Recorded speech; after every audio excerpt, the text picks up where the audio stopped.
Shalom, sekilas info Gereja Baptis Indonesia Elsade Malang.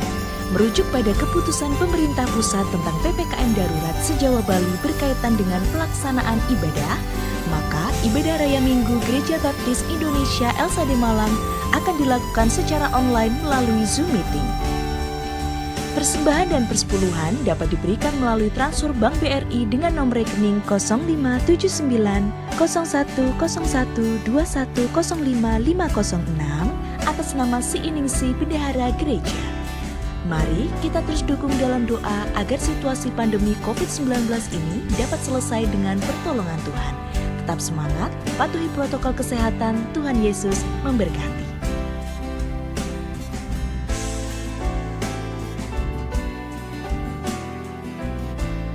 Shalom Bapak Ibu Saudara yang terkasih dalam nama Tuhan Yesus. Selamat datang di Gereja Baptis Indonesia Elsade Malang. Sebentar lagi kita akan memulai ibadah kita di hadapan Tuhan. Kami menyambut setiap jemaat undangan yang boleh hadir di gedung gereja pada pagi hari ini. Selamat beribadah, selamat mempersiapkan diri, dan saya juga menyambut seluruh jemaat Tuhan yang boleh bersama-sama untuk beribadah melalui Zoom Meeting di rumah Bapak Ibu Saudara masing-masing. Selamat mengikuti ibadah. Puji Tuhan, kita bersyukur kita memiliki kesempatan yang Tuhan berikan dan Tuhan anugerahkan di dalam kehidupan kita. Mari kita datang untuk kita boleh menyembah Dia. Kita akan memulai ibadah kita akan berdoa bersama-sama menyerahkan ibadah kita di hadapan Tuhan.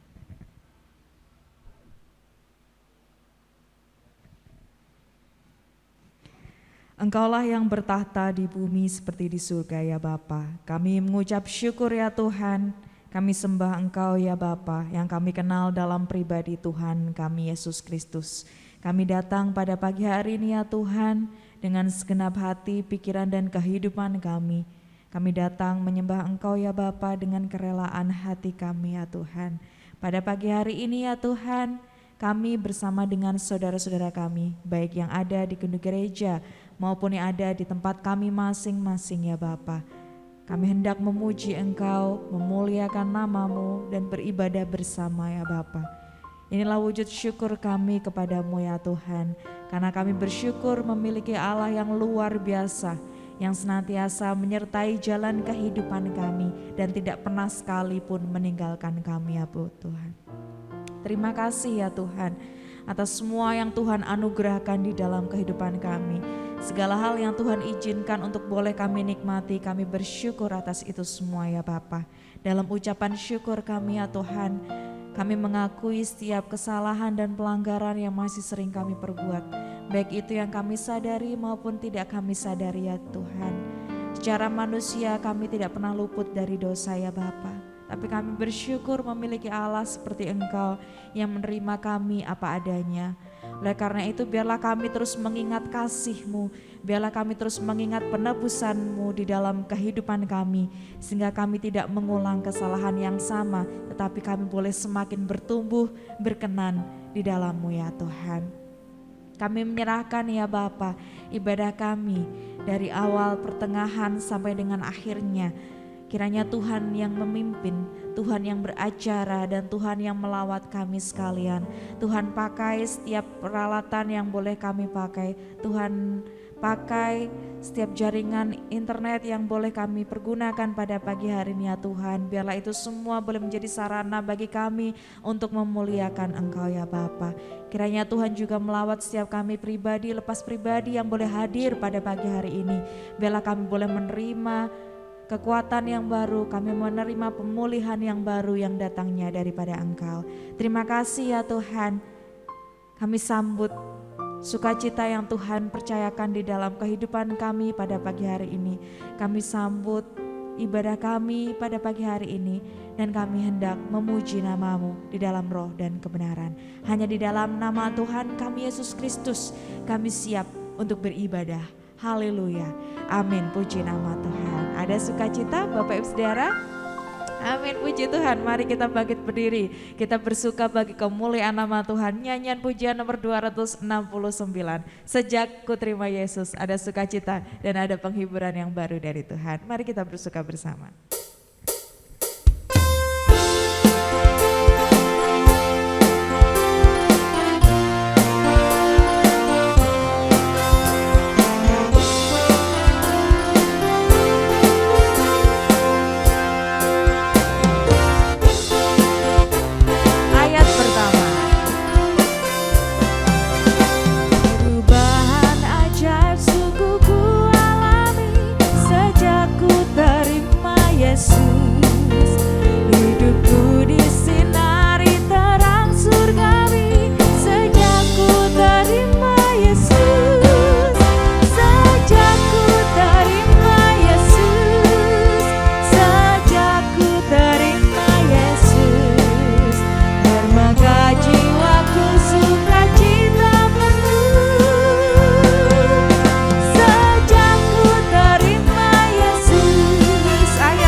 Sedia di surga tempat bagiku sejak ku terima Yesus.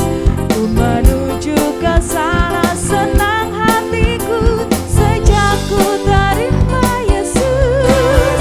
Sejak ku terima Yesus, sejak ku terima Yesus, bermegah jiwaku sukacita penuh.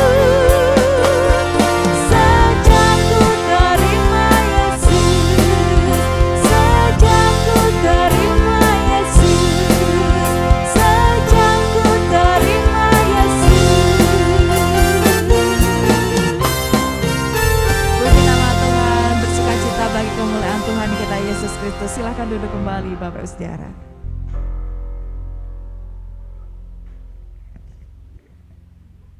Saat ini mari kita persiapkan hati dan pikiran kita untuk menerima kebenaran firman Tuhan. Kami persilakan kepada Bapak Ibu Saudara sekalian untuk mengambil saat teduh secara pribadi di hadapan Tuhan. Bersyukurlah kepada Dia, persiapkan hati dan pikiranmu untuk menerima kebenaran firman-Nya.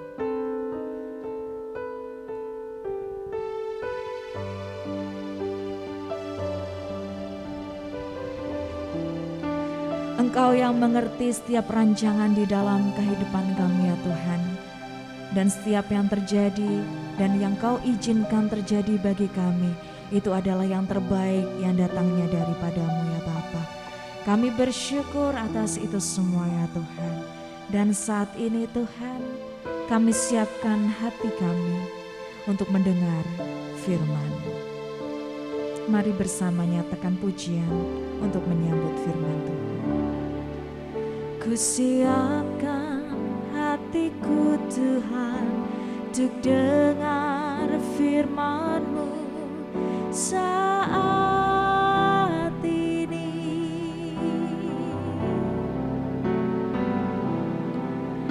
Ku sujud menyembah-Mu Tuhan, masuk hadirat-Mu saat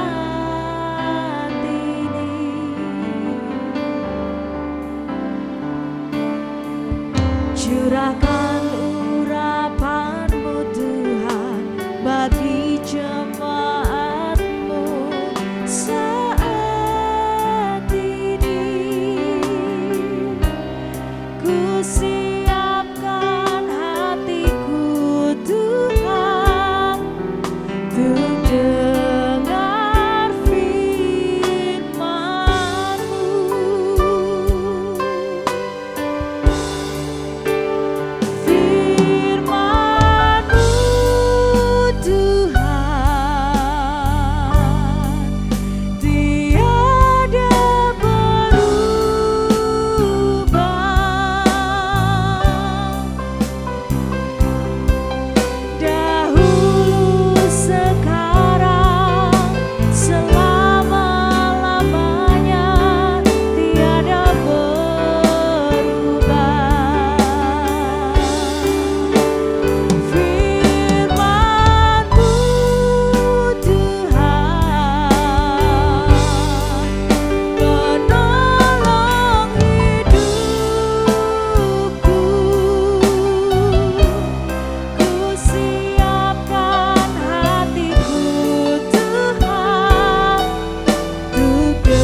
Kita bangkit berdiri bersama-sama. Ku siapkan hatiku Tuhan untuk dengar firman-Mu saat ini. Ku sujud menyembah-Mu Tuhan, masuk hadirat-Mu saat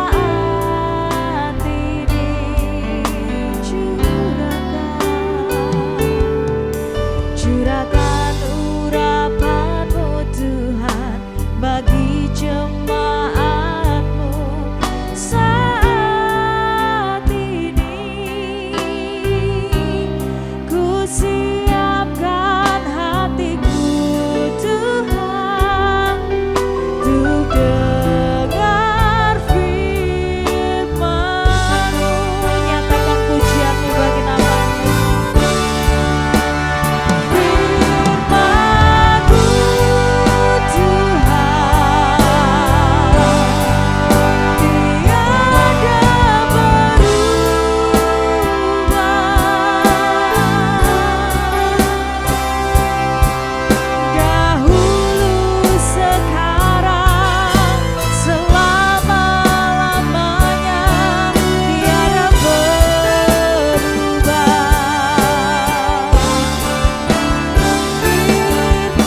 hati kami telah siap ya Tuhan untuk mendengarkan firman-Mu.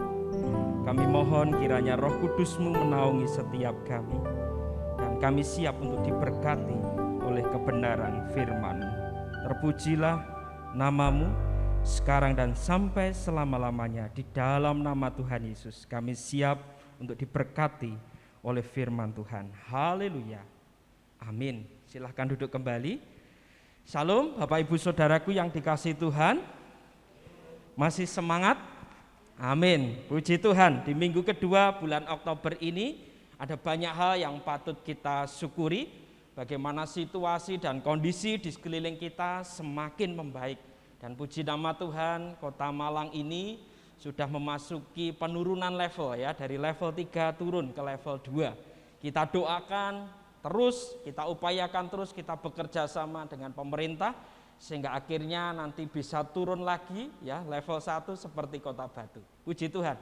Tidak ada yang mustahil buat Tuhan ketika kita mau bersama-sama bersehati, sepikir, satu jiwa, satu tujuan untuk hormat kemuliaan namanya, pasti saudara dan saya dimampukan untuk merasakan dan mengalami kasih Tuhan.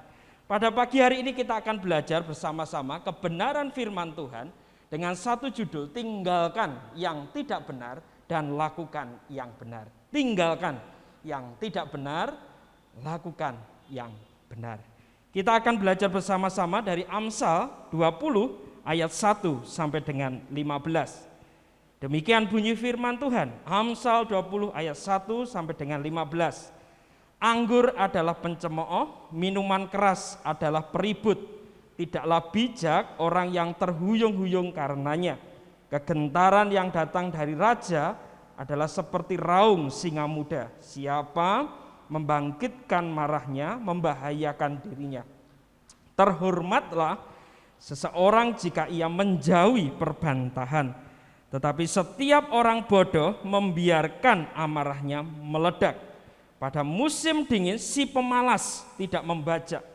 Jikalau ia mencari pada musim menuai, maka tidak ada apa-apa.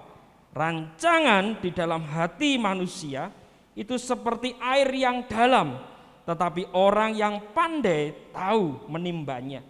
Banyak orang menyebut diri baik hati, tetapi orang yang setia siapakah menemukannya? Orang benar yang bersih kelakuannya, berbahagialah keturunannya. Raja yang bersemayam di atas kursi pengadilan dapat mengetahui segala yang jahat dengan matanya. Siapakah dapat berkata, aku telah membersihkan hatiku, aku tahir daripada dosaku. Dua macam batu timbangan, dua macam takaran. Kedua-duanya adalah kekejian bagi Tuhan. Anak-anak pun sudah dapat dikenal daripada perbuatannya. Apakah bersih dan jujur kelakuannya. Telinga yang mendengar dan mata yang melihat, kedua-duanya dibuat oleh Tuhan. Janganlah menyukai tidur, supaya engkau tidak jatuh miskin. Bukalah matamu, dan engkau akan makan sampai kenyang. Tidak baik, kata si pembeli. Tetapi begitu ia pergi, ia memuji dirinya. Sekalipun ada emas dan permata banyak, tetapi yang paling berharga ialah bibir yang berpengetahuan. Itu menjadi bagian kebenaran firman Tuhan yang akan kita pelajari bersama. Tinggalkan yang tidak benar dan lakukan yang benar. Mari kita akan perhatikan latar belakang Amsal 20 ini, Bapak Ibu Saudaraku. Jadi Amsal 20 ini berbicara tentang peringatan dan pengajaran tentang jalan hidup orang bodoh.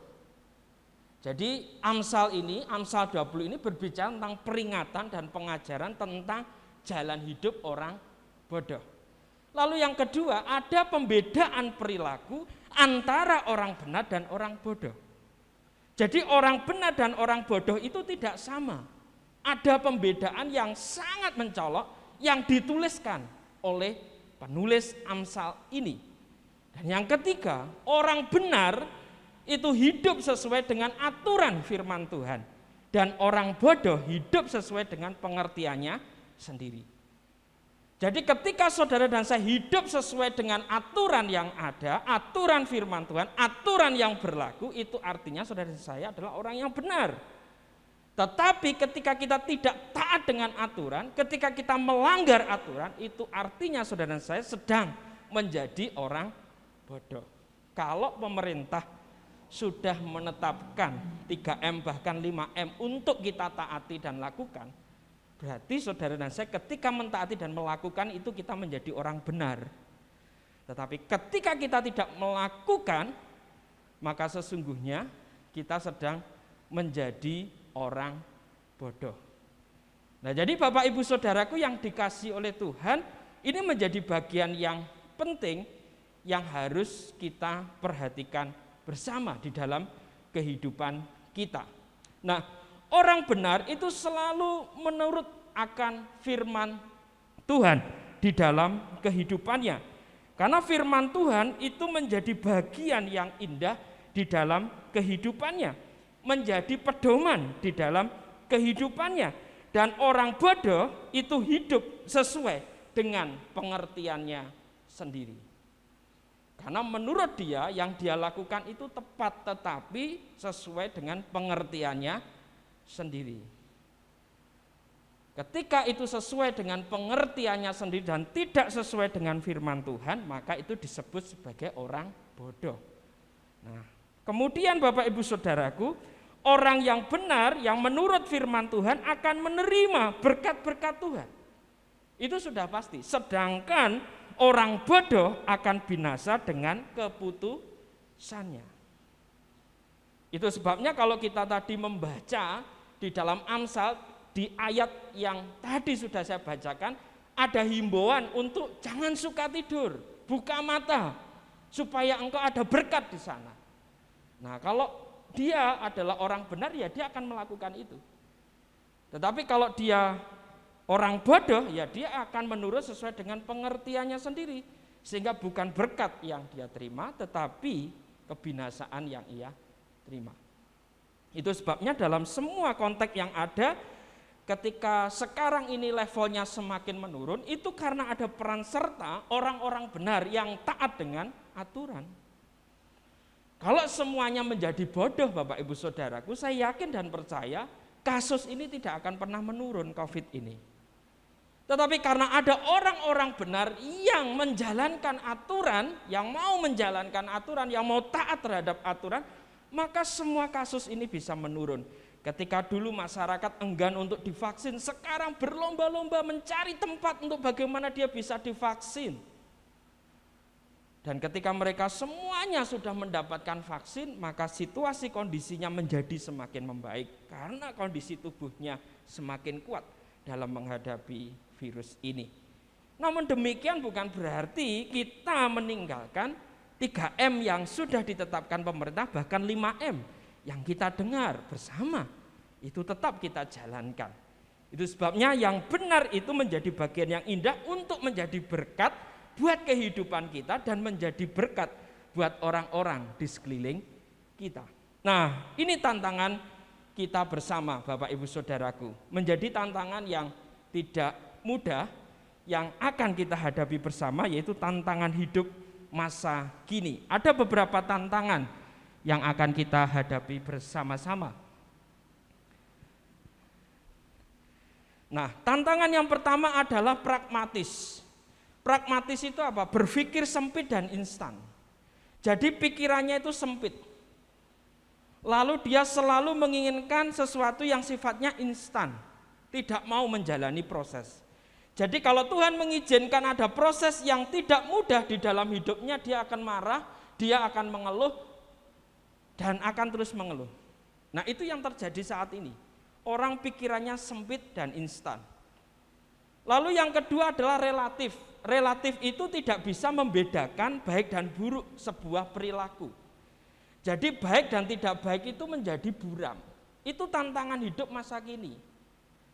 Jadi nilai baik itu sangat sulit ya untuk bisa dinilai. Mengapa? Karena ada relativisme ini, memiliki pandangan bahwa yang baik dan buruk sebuah perilaku itu adalah relatif.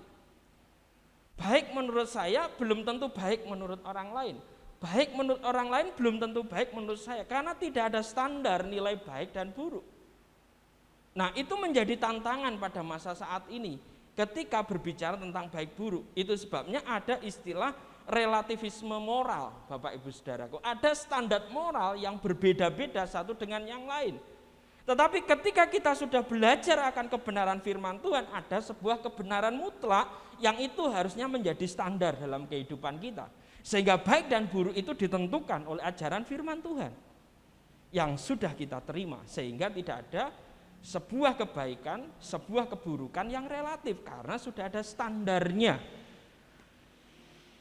Sama seperti ketika kita mendengar himbauan dari pemerintah untuk kita memakai masker, berarti kalau kita tidak memakai masker itu sesuatu yang tidak baik, itu sesuatu yang buruk. Tetapi ketika kita memakai masker itu sesuatu yang baik. Ya seperti itu. Ketika kita diminta untuk rajin mencuci tangan, maka ketika kita mencuci tangan itu sesuatu yang baik. Tetapi ketika kita tidak mencuci tangan itu bukanlah sesuatu yang baik. Dan itu bukan sesuatu yang relatif. Kita tidak bisa mengatakan, enggak apa-apa, enggak pakai masker. Toh saya enggak pakai masker aman-aman saja, sehat-sehat saja. Toh mereka yang sudah pakai masker ketat juga akhirnya sakit. Nah, itu adalah nilai relativisme. Seringkali kita terjebak pada situasi itu. Padahal kalau sudah berbicara tentang standar aturan, maka sudah tidak ada lagi relativisme yang ada. Itu sebabnya ini tantangan bersama untuk kita sulit membedakan baik dan buruk sebuah perilaku. Lalu yang ketiga adalah konsumtif. Konsumtif ini apa? Dia lebih mengutamakan kesenangan daripada kebutuhan. Yang dikejar adalah senang, yang penting senang, yang penting happy. Tapi senang happy-nya itu tidak di dalam Tuhan, di luar Tuhan. Memang ada firman Tuhan yang mengatakan hati yang gembira adalah obat. Tetapi itu adalah kesukaan, kesenangan, sukacita di dalam Tuhan Yesus. Jadi bukan kesukaan, bukan kesenangan, bukan sukacita di luar Tuhan Yesus. Jadi itu sebabnya banyak orang mengatakan tidak apa-apa Pak konsumtif, yang penting senang. Toh ada ayat firman Tuhan yang mendukung hati yang gembira adalah obat. Itu salah. Bukan seperti itu penerapannya. Jadi Bapak Ibu Saudara, dalam situasi ekonomi yang sulit ini justru harusnya kita bijak dalam menata kehidupan kita sehingga kita tidak menjadi pribadi yang konsumtif. Mari yang kita kejar adalah kebutuhan dan bukan kesenangan. Ketika kita lebih mengutamakan kesenangan-kesenangan untuk memuaskan hawa nafsu kita daripada kebutuhan, kita terjebak dalam tantangan hidup masa kini yaitu konsumtif. Ini menjadi bagian yang harus kita perhatikan bersama. Lalu yang keempat, tantangan hidup masa kini adalah egois. Egois itu apa? Mementingkan diri sendiri, memaksakan kehendaknya sendiri, merasa diri paling benar sehingga menghakimi orang lain, menyalahkan orang lain, tidak pernah introspeksi diri, tidak pernah mengevaluasi diri, tidak pernah memperbaiki diri, tetapi yang dilihat selalu kesalahan orang lain, kesalahan dirinya tidak pernah terlihat. Itu orang yang egois. Ya. Dia bisa melihat selumbar ya di mata saudaranya, tetapi balok di matanya sendiri tidak bisa terlihat. Itu orang egois. Nah, dalam semua situasi sekarang ini menjadi tantangan bersama. Bagaimana orang banyak mementingkan dirinya sendiri, memaksakan kehendaknya sendiri, merasa diri paling benar, paling bisa, paling mampu, ya, dapat mengatasi ini, dapat mengatasi itu, kebal ini, kebal itu, akhirnya menjadi sombong. Nah, ini menjadi bagian yang perlu kita perhatikan, yang kita perlu waspadai di dalam kehidupan kita. Pragmatis, relatif, konsumtif, dan egois. Supaya hal itu tidak terjadi di dalam kehidupan kita. Lalu bagaimana pandangan penulis Amsal tentang hidup yang benar ya? Penulis Amsal dengan tegas mengajarkan tentang apa yang benar dan harus dilakukan. Dan tentang apa yang tidak benar yang harus ditinggalkan apapun situasi dan kondisinya. Artinya tidak ada kata kompromi atau toleransi dengan sesuatu yang tidak benar. Tidak ada istilah mencicipi sesuatu yang tidak benar. Tidak ada istilah mencoba sedikit sesuatu yang tidak benar. ingin tahu rasanya seperti apa. Tidak ada. Tidak ada kompromi, tidak ada toleransi untuk sesuatu yang tidak benar.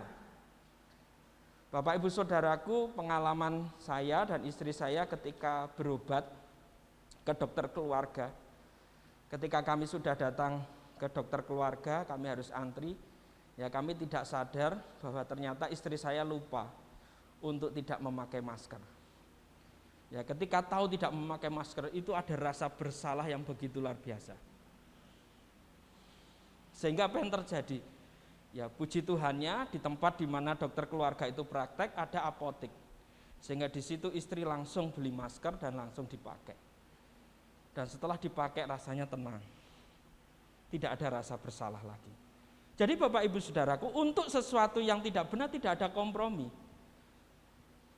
Jadi ketika sudah tahu itu tidak benar, maka segera kita menyelesaikan ketidakbenaran itu sehingga kita berada dalam kebenaran di dalam Tuhan. Nah, pemazmur juga demikian.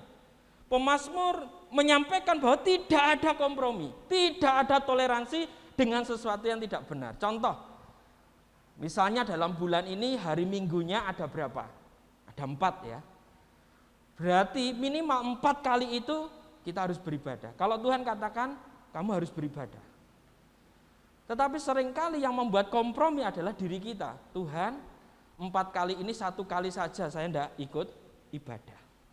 Tidak apa-apa, kan masih 3 kali ikut ibadah. Tetapi bagi Tuhan itu apa-apa, Bapak Ibu Saudaraku. Jangan berpikir itu tidak apa-apa. Mungkin bagi manusia itu tidak apa-apa. Tetapi bagi Tuhan itu apa-apa, saudara. Itu sebabnya di sini tidak ada kata kompromi atau toleransi dengan sesuatu yang tidak benar. Sekali saudara tidak datang ibadah dan saudara merasakan enaknya tidak datang ibadah, tidak ikut persekutuan, maka itu akan berkelanjutan. Lihat itu. Sekali Anda tidak berdoa, sekali Anda tidak membaca firman Tuhan, sekali Anda tidak memuji Tuhan, maka yakinlah seterusnya saudara akan keenakan untuk tidak berdoa, keenakan untuk tidak baca firman Tuhan, keenakan untuk tidak memuji Tuhan, tidak bersekutu dan tidak beribadah.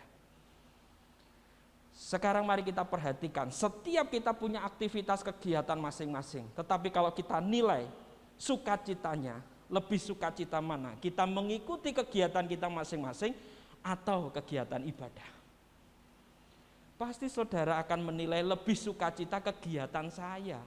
Di sana saya bisa hore, di sana bisa ketemu teman dan lain sebagainya. Saya bisa lepas. Tapi persoalannya, mengapa? Ketika kita dalam persekutuan, dalam ibadah, dalam doa, dalam baca firman, dalam memuji Tuhan, tidak ada sukacita seperti itu. Karena kita sudah kompromi, karena kita sudah bertoleransi dengan sesuatu yang tidak benar. Itu sebabnya kita masuk dalam area apa tadi? Relatif. Abu-abu, baik buruk itu abu-abu. Tetapi saudaraku, penulis Amsal dengan tegas mengajarkan bahwa tidak ada sesuatu yang abu-abu di dalam Tuhan. Hitam putih di hadapan Tuhan.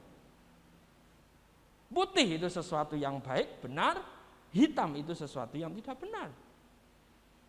Itu adalah dosa. Itu sebabnya tidak ada kata kompromi atau toleransi dengan sesuatu yang tidak benar. Sekali saudara merasakan yang tidak benar, saudara akan ketagihan. Itu adalah kecenderungan manusia, karena natur manusia adalah dosa, saudara. Sekali saudara mencoba yang tidak benar, pasti akan ketagihan, keterusan, dan kecanduan. Ya. Dan kalau sudah kecanduan, pasti sulit untuk melepaskan, karena sudah mengikat, karena sudah membelenggu dan menjadi gaya hidup. Itu sebabnya yang pertama kita harus tinggalkan sikap perilaku yang tidak benar. Apa sikap perilaku yang tidak benar yang dituliskan oleh Amsal 20 ayat 1 sampai 15? Yang pertama ayat 2, suka membangkitkan amarah orang lain. Saudara, kalau kita suka membangkitkan amarah orang lain, itu adalah perilaku yang tidak benar. Kalau pikiran kita, tutur kata kita, tindakan kita membuat marah orang lain, itu adalah perilaku yang tidak benar. Sadar atau tidak kita sadari, seringkali kita seperti itu, membuat orang lain marah karena kata-kata kita, karena perilaku kita. Dan itu adalah dosa. di hadapan Tuhan. Itu adalah sesuatu yang tidak benar, yang harus kita tinggalkan. Yang kedua adalah pemarah. Beda ya, marah sama pemarah itu beda. Kalau pemarah itu artinya dia suka marah. Apakah Yesus pernah marah? Pernah. Ketika bait Allah itu tidak menjadi sebagaimana fungsinya, Yesus marah. Karena apa? Pada waktu itu banyak penjual yang menutupi area bait suci, sehingga ketika orang mau beribadah terganggu, mau datang terganggu, tidak bisa bertemu dengan Tuhan. Yesus marah, diobrak-abrik semuanya itu.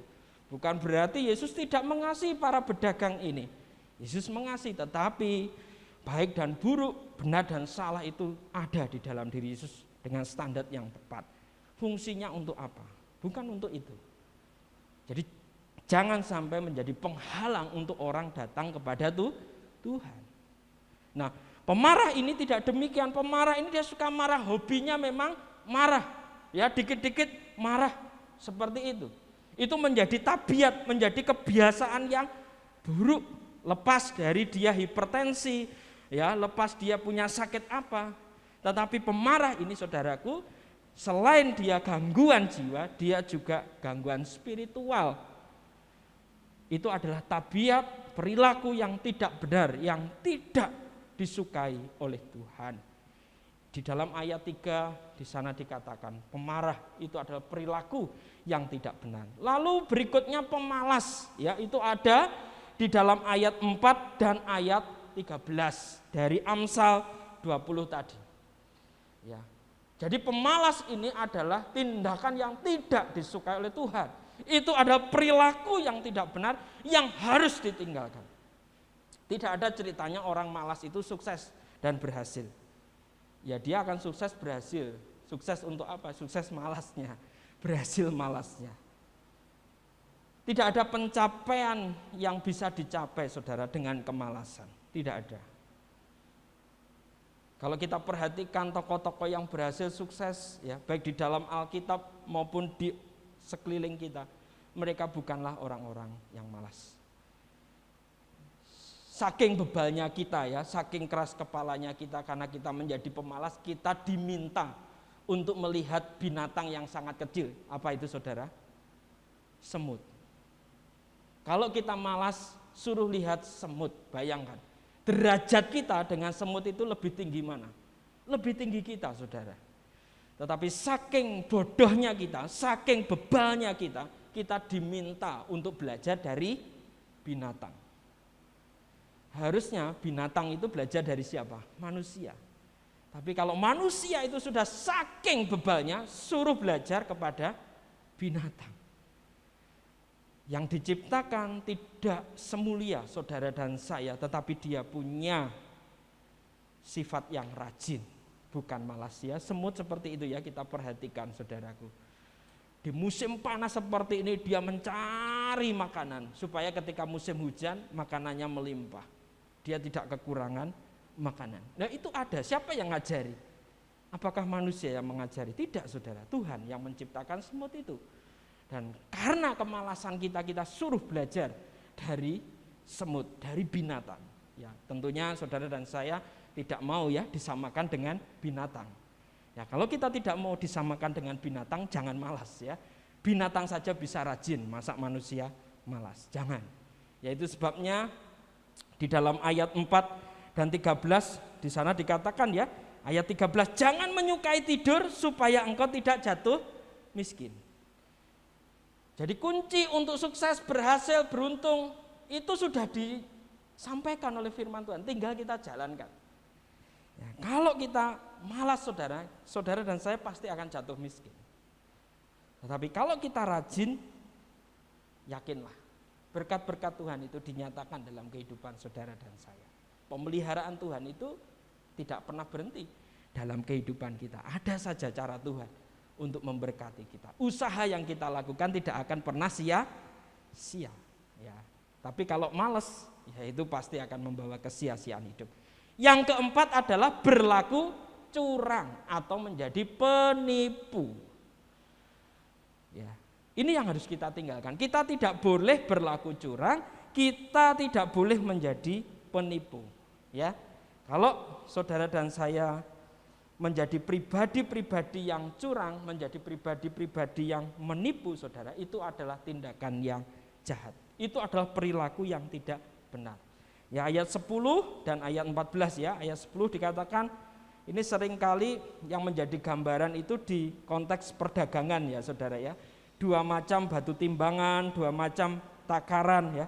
Kedua-duanya adalah kekejian bagi Tuhan ya. Banyak ya dalam konteks perdagangan orang jual di pasar, timbangannya itu saudaraku ya dikasih ganjel ya, dikasih benda supaya nanti ketika orang beli begitu ya, harusnya itu belum 1 kilo menjadi 1 kilo ya, karena ada tambahan besi kecil yang diselipkan di timbangan.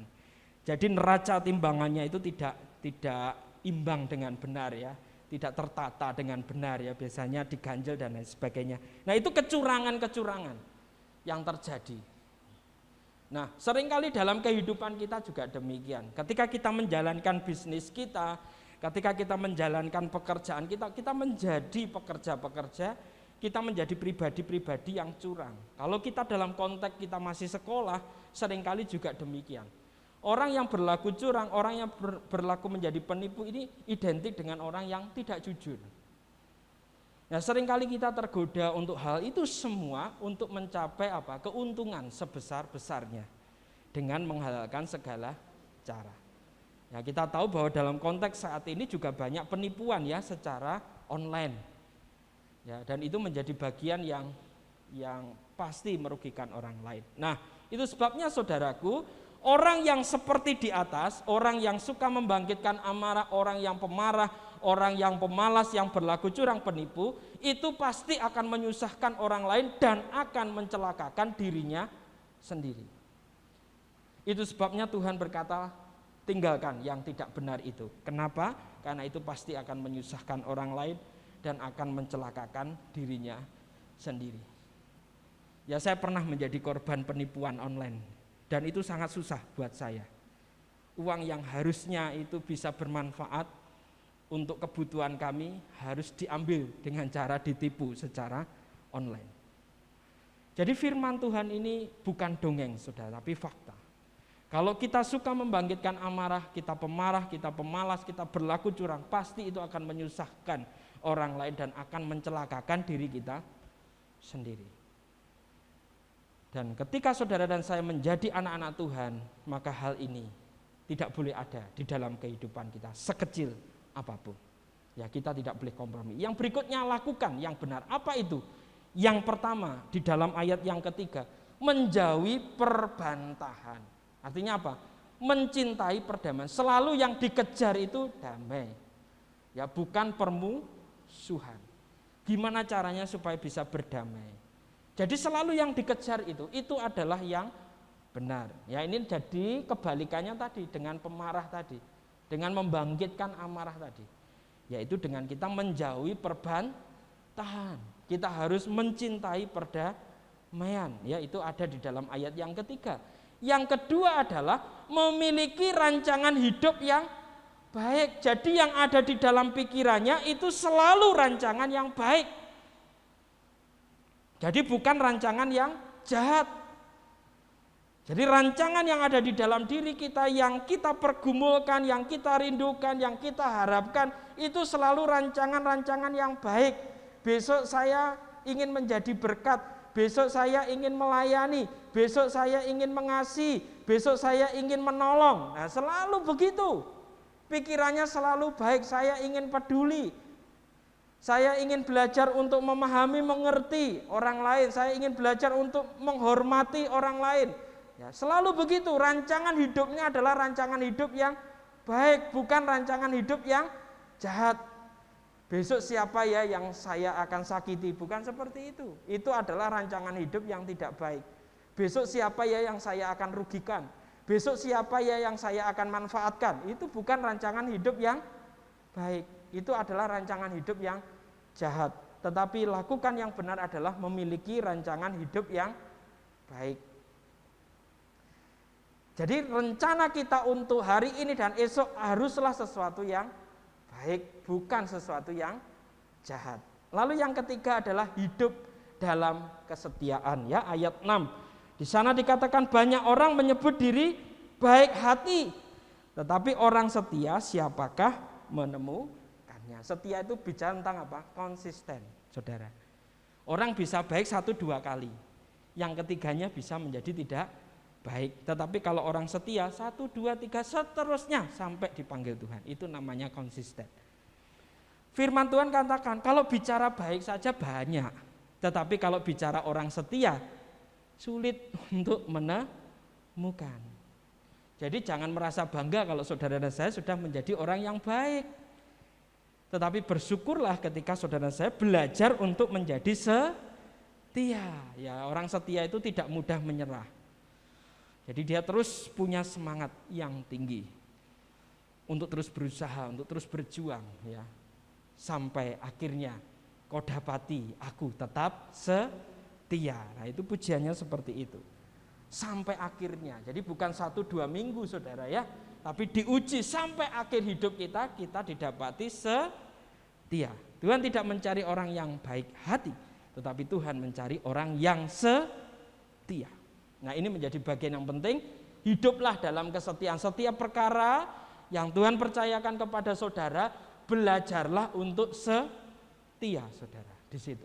Meskipun itu tidak mudah, meskipun itu berat, tetapi yakinlah kesetiaan saudara itu pasti diperhitungkan oleh Tuhan dan ada berkat yang sudah tersedia bagi setiap kita yang setia. Itu sudah pasti. Lalu yang keempat, berlaku bersih dan jujur, ya, ayat 11. Anak-anak pun sudah dapat dikenal daripada perbuatannya, apakah bersih dan jujur kelakuannya. Jadi Bapak Ibu Saudaraku, ini yang harus kita lakukan. Apapun himpitannya, tantangannya, sebesar apapun saudara dan saya harus tetap mampu untuk belajar berlaku bersih dan jujur. Ya, jangan sampai kita menjadi pribadi-pribadi yang kompromi dengan kejahatan sehingga kita tidak bersih dan tidak jujur hanya untuk kenikmatan diri kita, hanya untuk kemudahan diri kita. Tetapi sesungguhnya itu nanti ujungnya adalah kebinasaan. Ingat ya, ada hukum tabur dan tuai. Apa yang kita tabur itu yang kita tuai. Sebagian besar yang terjadi dalam kehidupan kita saat ini itu karena apa saudara? Karena taburan kita di masa yang lampau. Jadi berhenti untuk menyalahkan Tuhan dan orang lain. Ya, salahkan diri sendiri dan perbaiki. Itu yang harus dilakukan. Itu sebabnya berlaku bersih dan jujur. Pak, ini kok gini ya? Ekonomiku kok sulit, pekerjaannya sulit.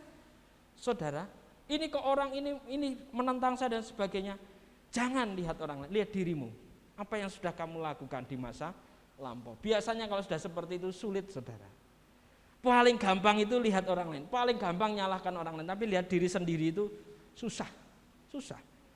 Apalagi ada gengsi, ya, wah gengsinya tinggi sekali, sulit, saudara. Ya, ini kita belajar untuk rendah hati, ya, berlaku bersih dan jujur. 5 adalah bijaksana dalam perkataan. Ya, jangan sampai perkataan kita menyakitkan, ya, orang lain.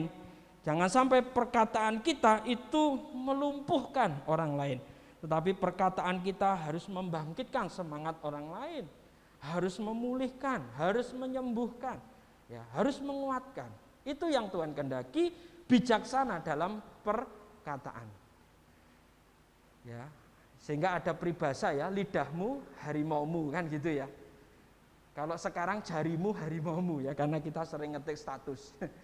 Jadi status yang tidak bijaksana, ya, akhirnya itu merugikan orang lain, ya, bukan hanya mulutmu harimaumu tapi jarimu harimaumu, ya. Hati-hati saudara dengan perkataan kita, dengan jari jemari kita, biarlah itu bijaksana. Nah, semua perilaku di atas akan membawa manfaat bagi diri sendiri dan orang-orang di sekitar kita. Dan hal tersebut mencerminkan karakter Allah dalam hidup kita. Jadi kalau kita melakukan 5 hal yang benar yang dituliskan oleh Amsal 20 ayat 1-15 ini akan membawa manfaat bagi diri kita. Ya, bagi orang-orang di sekitar kita. Dan hal tersebut mencerminkan karakter Allah melalui hidup kita. Dan itu menjadi bagian yang indah. Di akhir firman Tuhan ini saya katakan, kehidupan yang mencerminkan kemuliaan Tuhan dan kehidupan yang menjadi berkat adalah kehidupan yang selaras dengan apa yang diajarkan oleh firman Tuhan di dalam Kristus Yesus Tuhan. Jadi sekali lagi, kehidupan yang mencerminkan kemuliaan Tuhan dan kehidupan yang menjadi berkat adalah kehidupan yang selaras sama dengan apa yang diajarkan oleh firman Tuhan di dalam Kristus Yesus Tuhan. Kalau sudah demikian, apapun yang saudara dan saya kerjakan, lakukan, pasti dibuat Tuhan berhasil dan beruntung. Tetapi ingat, ikut Tuhan selalu ada proses-proses yang harus kita jalani, dan proses-proses itu tidak mudah. Tetapi semuanya itu akan membawa kita kepada kasih setianya, kepada berkat-berkatnya. Yakinlah saudara, itu sebabnya jangan pernah menyerah apapun yang terjadi, tinggalkan yang tidak benar dan lakukan yang benar. Amin. Mari kita satu dalam doa. Bapa, kami mengucap syukur, kami boleh bersama-sama diberkati firman-Mu, dan kiranya Roh Kudus-Mu yang berbicara atas setiap kami, dan kiranya Engkau yang menolong dan memampukan kami Bapa, untuk kami melakukan firman-Mu di dalam kehidupan kami hari lepas hari. Terpujilah nama-Mu sekarang dan sampai selama-lamanya. Di dalam nama Tuhan Yesus hamba-Mu telah berdoa. Haleluya. Amin.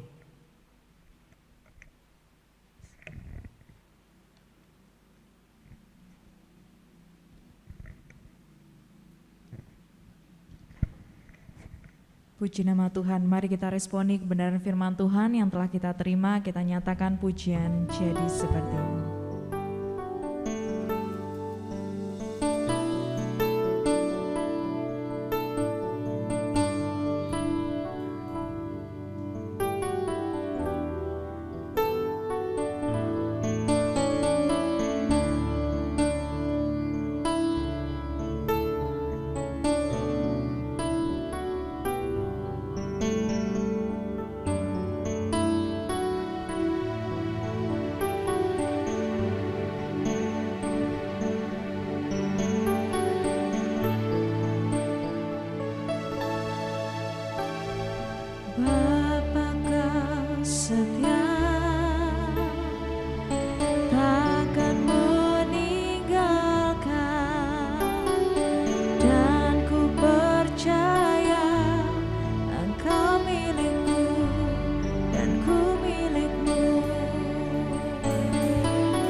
masih dalam sikap doa, kita akan menutup ibadah kita dengan doa berkat yang akan dipimpin oleh hambanya Pendeta Muda Taufik Nawijanto.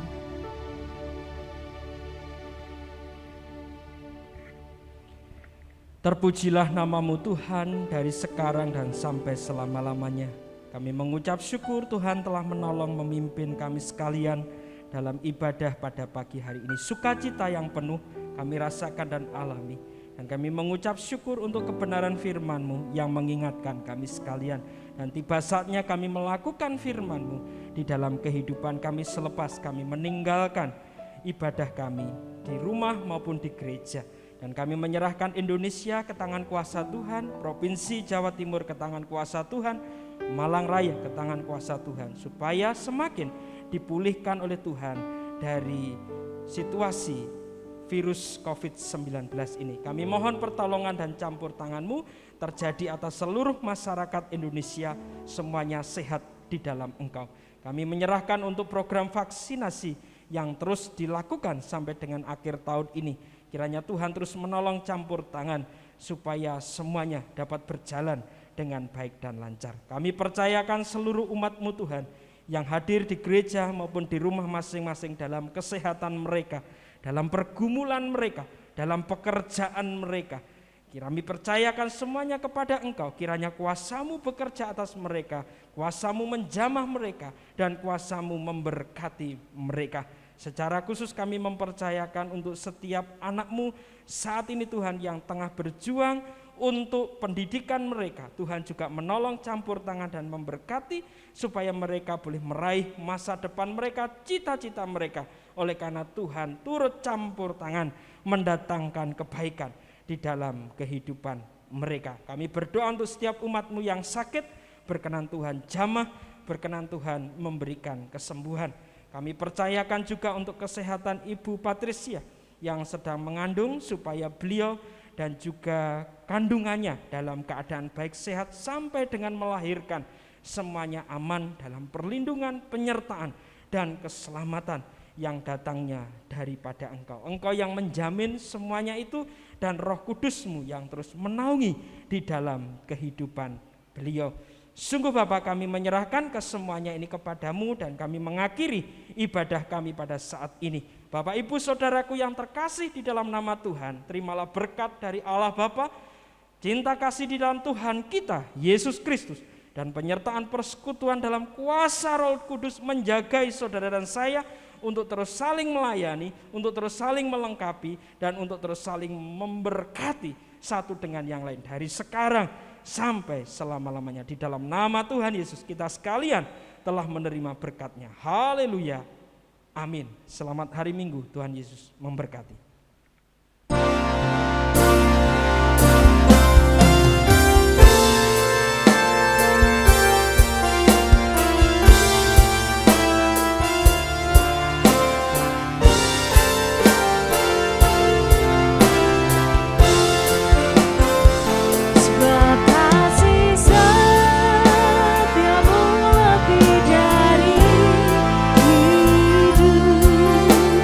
Anugerah-Mu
silakan duduk kembali untuk bersatu sejenak di hadapan Tuhan.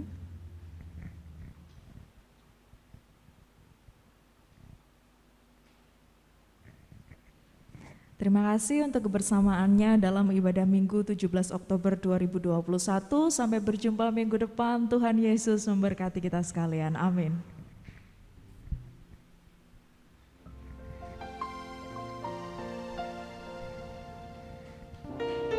Shalom saudara-saudara yang dari jauh siaran Zoom meeting kita pada pagi hari ini, silakan dibuka mikrofonnya, bisa saling menyapa. Selamat hari Minggu.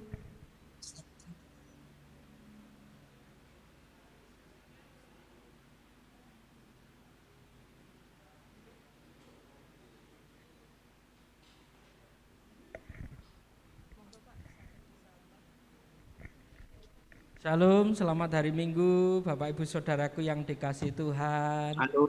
Shalom. Halo, shalom. Kita foto bersama nggih, Bapak Ibu yang dikasihi Tuhan. Nggih, foto Ya. difotoin. Gambar. Nanti hitungan yang ketiga, nanti Mas Mikel akan memfoto ya. Ya, OK， baik. 不好意思，因为 Kita 我正在 hitung. 跟国外 Bu Naryo, videonya Toma. bisa dibuka Ibu. 所以 OK， Siap. Bisa, nggak bisa ini. Oh ya, enggak apa-apa. Saya Nggak bisa bisa, lihat. Pak. Enggak apa-apa, saya bisa lihat wajah Ibu tersenyum hari ini, pagi ini. 对， Puji Tuhan. 好， Baik, semua sudah siap, Mas Trio sudah siap, Pak Sandra sudah siap, Bung Henry dan Mami sudah siap, Bu Edi sudah siap, Bu Kasana sudah siap, Bu Iva, Siap. Mbak Gebi dan Dek Brian ya yang imunisasi hari ini. Kita doakan semuanya sehat, Bu Naryos juga Amin, sudah amin. siap. Mari kita foto bersama, saya hitung sampai 3. 1, 2, 3. Sekali lagi ya. 1, Ya. 2, 3. Ya, terima kasih. Selamat hari Minggu. Tuhan Yesus memberkati. Mari semuanya. Selamat hari Mari. Minggu. Ya, Terima kasih. Tuhan berkati. Ya. Tuhan semua ada. Ya, siap. Kalau sehat datang ke gereja ya. Amin. Ya. Bapak. Oh, Bu Ayu.